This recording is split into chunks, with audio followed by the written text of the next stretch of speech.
Want to build your own interactive cybersecurity learning platform?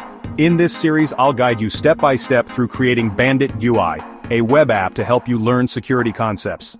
We'll cover everything from setting up the server to making a sleek user interface and even add some fun stuff like an AI assistant. By the end of this guide, you'll be able to build a full-featured Bandit GUI using Python Flask. You'll learn how to create modern web interfaces, secure user interactions, and even deploy your application for others to use. Here's how we'll break it down. First, we'll start with setting up your development environment. Then, we'll dive into building dynamic web pages using HTML, CSS, and JavaScript. After that, we'll implement secure authentication and handle user commands.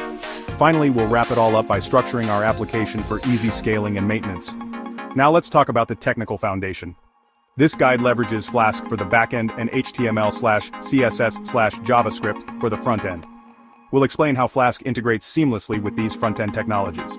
You'll also learn best practices for web security, user experience, and professional development workflows. Let's get started.